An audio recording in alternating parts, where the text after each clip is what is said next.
shot clock worth of time to give your answer. Let's start in the East. The 6-3 matchup here between the Pistons and the Knicks. Cade Cunningham has owned the Knicks this season, 31 points per game, leading the Pistons through a 3-run record against New York. UD, was this a regular season mirage, or could New York be looking at an early postseason exit? New York could be looking, and I think they will be looking at an early postseason exit. I am going with Detroit in this series. They are young, they are energetic, they are physical. They're looking at an opportunity in front of them. I think nobody expects them to win. I do believe that the physicality will come into play in this series, in a 7-game series in the playoff. It slows down, so they are the more physical team, and I believe that Cade Cunningham will be the best player in this series. Oh, see, that was a buzzer beater there. That's coming from a 3-time champ there. But the question is, which point guard, you're right, is going to shine more, and is OG the answer maybe on Cade, right? Out in the West, the 5-4 matchup between a resurgent Clippers team that ended the season on an 8-game winning streak and the Nuggets, who fired their coach, but they still have a triple-double averaging Nikola Jokic. So, Windy, who is the more intriguing team in this matchup? I think the Clippers are one of the most intriguing teams we got going. I mean, if you want to call them a 5 seed, go ahead. They are playing the best basketball in the league right now. Their defense has been terrific, and ever since Kawhi Leonard really got going in the last third of this season, he is putting up numbers and efficiency that remind me of him in the 2019 title run. I cannot wait to see Jokic go to work for the Nuggets and see Kawhi Leonard and James Harden work together. I think this could be a fascinating series, and I'm not afraid of the violation. He's not afraid of the violation. All right, then there's the 6-3 series between the Timberwolves and the Lakers. We'll get rid of the shot clock for this one. Anthony Edwards had a career season averaging almost 28 points per game.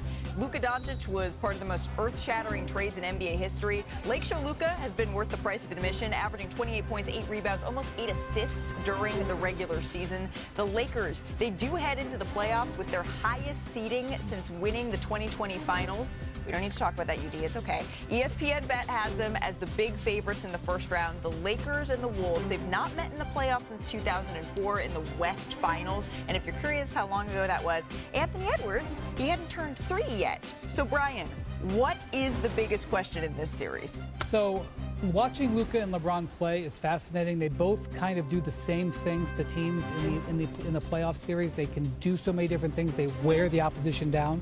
But what I'm focused on is whether Anthony Edwards can be the star of this series. Because last year when he played against Luka in the conference finals, he didn't have his best stuff. He was worn out from that second-round series against Denver. He didn't understand what it took to moderate his energy level. He never even scored 30 points in a game in that series. He had 2 40-point games against the Nuggets. And by the way, Luka averaged 33. So, look, it's not about the most points you can score, but if you're going to beat the Lakers, especially without home court, you got to have Ant be the best player in this series, or best player at least 4 times in this series. I can't just be on offense. He's got to be a dog on defense. Right. He's got to hold guys accountable. Absolutely. He's got to take the matchup against Luka sometimes. He's got to take the matchup against Bron sometimes. When the guys in your locker room see that, that only inspires the guys in the locker room. And they're going to need others. They're going to need Nas Reed. They're going to need DiVincenzo, who's explosive. They're going to need Jaden Daniels. They're going to need the others to chip in.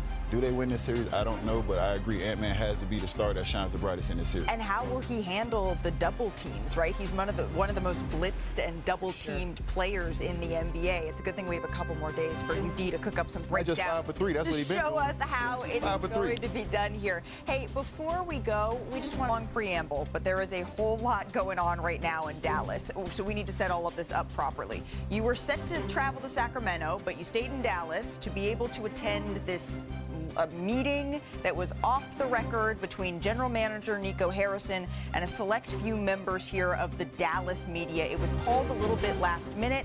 What can you tell us about what came out of that conversation?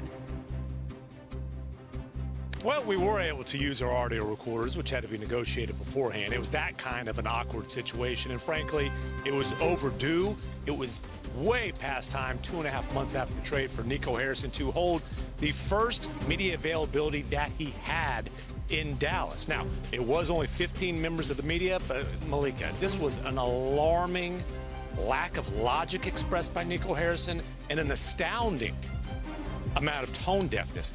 And it did, as far as trying to get the fans back on board, it was a complete airball. And by the way, one of those fans is a fella who's got a statue outside the arena. It's right off Nowitzki Way. It's a street named after this gentleman, big German dude named Dirk Nowitzki. He has been out on this franchise for a while. He refers to himself as a Mavs fan. It has nothing to do with the inner workings of the franchise because of decisions made by Nico Harrison, and I'm talking about way before the Luka trade. One of those decisions, the firing of Casey Smith, a man who is as respected in the NBA medical community as anybody, one of Dirk's best friends, and obviously the Mavericks have had some medical issues this year. I asked Nico Harrison about that. He said it's almost a joke to bring it up. I promise you this, Mavs fans ain't laughing, and Dirk Nowitzki sure as hell doesn't find that funny. Patrick Dumont's listening, by the way. This has been one heck of a learning experience for him in his first full year as an NBA governor. I think it's come to the realization that he's got a massive mess on his hands.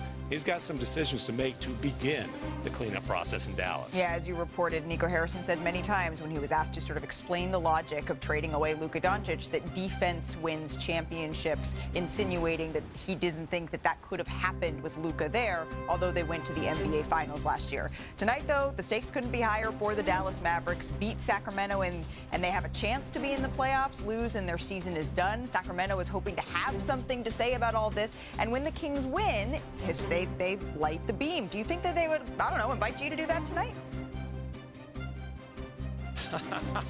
Hey, we might even be able to get a camera on that one. That'd be awesome. As someone who has lit the beam once, Tim, I can tell you it is a true out-of-this-galaxy experience. Tim McMahon, thank you so very much for stopping by NBA Today. We appreciate it. Enjoy tonight's game. So after all of that, they still have an elimination game here tonight. I'm here with Udonis Haslem here to break down this big man battle that we are going to see, because they need to block out the noise. The Dallas Mavericks do, and be able to lock in on the court. Let's set the stage, though, in all of this, because up until recently, right, UD, it's been one-sided, this matchup, Domantas Sabonis and Anthony Davis. His team's won the first 10 games that he played against Davis, but then AD's squad has won these last 4 meetings.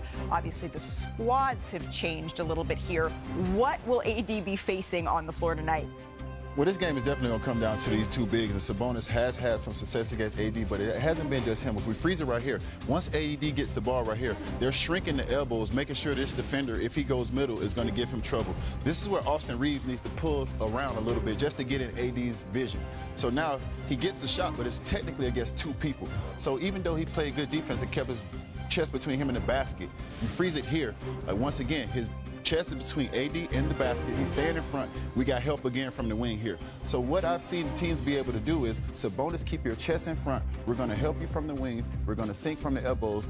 AD is never technically going to go one-on-one tonight. There's always going to be some help. He needs to have his eyes peeled, and the shooters need to get in his vision so he can make them pay. And I wonder, he's been playing the 4 more with the Dallas Mavericks, right? Having those multi-big lineups that Anthony Davis, we know he enjoys playing with, if he's going to have those same issues that you just laid out when he was on the Los Angeles Lakers. It's going to be a matchup to watch in this one, and we'll have it for you. The NBA play-in tournament games on ESPN. It starts with the Bulls and the Heat, then it's the Mavericks and the Kings. Our coverage begins with